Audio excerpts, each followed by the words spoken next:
కాళోజీ నారాయణరావు గారు 111వ జన్మదినం ఈరోజు మనం జరుపుకుంటున్నాం వేడుకలు.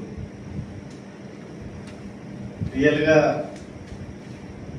మన గత చరిత్ర మనం చూస్తే పివి నరసింహరావు గారి 111 సంవత్సరాలు ఇప్పుడు మనం అతన్ని గుర్తు చేసుకుంటున్నామంటే అతని ఒక గొప్పతనం. అతను పివి నరసింహరావు గారికి క్లాస్మేట్. పివి నరసింహరావు గారు కూడా ఎన్నో భాషలు ఆయనకు వచ్చని మనందరికీ తెలుసు. అటువంటి ఆయన క్లాస్మేట్ అయినా కూడా పివి నరసింహరావు గారు ప్రైమ్ మినిస్టర్గా ఉన్నప్పుడు కూడా ఎప్పుడు కూడా ఏ రికమెండేషన్స్కి వెళ్ళేవాడు కాదు. అయినా కూడా ఏదైనా సంస్కరణలో ఏదైనా ఉంటే విమర్శించి ఆయన నోటీస్కి తీసుకెళ్లే ఇది ఉండేవాడు. అటువంటి కాళోజీ నారాయణ ఈరోజు మనం జరుపుకుంటున్నాం అంటే చాలా సంతోషం. అతనికి పద్మవిభూషణ్ అవార్డు కూడా రావడం జరిగింది. ఆయన మంచి ప్రజాకవి. ప్రజాకవి అంటే ఏదో మామూలుగా పద్యాలు ఇవి రాయటం కాకుండా అతను రాసిన భాష మనకందరికీ అండర్స్టాండింగ్, అందరికీ అర్థమయ్యేటట్టు రాసిన కవితలు ఎన్నో ఉన్నాయి. అవి ఎట్లా అంటే అవి రాసిన కవితల వల్ల అందరిలో ఉత్తేజం. ఇప్పుడు నాటంతోనే గుడ్ మార్నింగ్ శుభోదయం అంటంతోనే మీరు ఎట్లయితే అందరూ ఏ విధంగా అయితే రెస్పాండ్ అయ్యారో ఆయన రాసిన కవితలకి అందరూ ఆ విధంగా ముందుకు వచ్చి స్వతంత్ర ఉద్యమంలో కూడా అందరూ కూడా ఒకటై అప్పుడు మనం స్వతంత్రం బ్రిటిష్ వాళ్ళ నుంచి సంపాదించడం జరిగింది.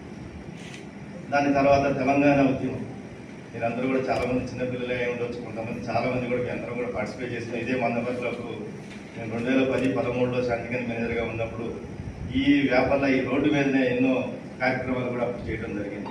దానికి ఉద్దేశం ఎట్లా వచ్చిందంటే ఈ ప్రజాకవి రాసిన ఇవి వల్ల అందరిలో ఒక ఇన్స్పిరేషన్ రావడం జరిగింది.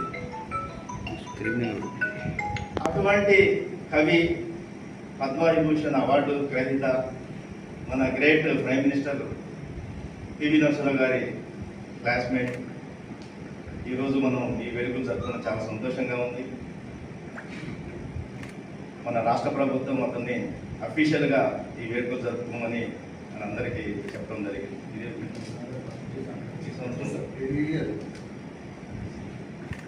ఇది మన ఈ రోజు నేను మొదటగా మన 3వ తారీఖు ఛార్జ్ తీసుకున్నాను ఇక్కడ జనరల్ మేనేజర్గా. దీనికి మన అందరి సమిష్టి కృషే మన మందమరి ఏరియాని ముందుకు తీసుకెళ్లాల్సిన బాధ్యత మనందరి మీద ఉంది. ఇప్పుడే అనుకున్న మహాకవి ఎన్నో కూడా ఈ విధంగా ఇన్స్పిరేషన్ మనందరినీ కలిగించి మనం తెలంగాణ ఈరోజు సాధించుకున్నాము. అటువంటి తెలంగాణని మనం ముందుకు తీసుకెళ్లాలంటే మన సింగరేణి కాలేజ్ మన తెలంగాణలో ఇంపార్టెంట్ ఒక ఇండస్ట్రీ. ఆ ఇండస్ట్రీని మనం ముందుకు తీసుకెళ్లాలంటే మనం అంతా కలిసికట్టుగా పనిచేయాల్సిన బాధ్యత అందరి మీద ఉంది.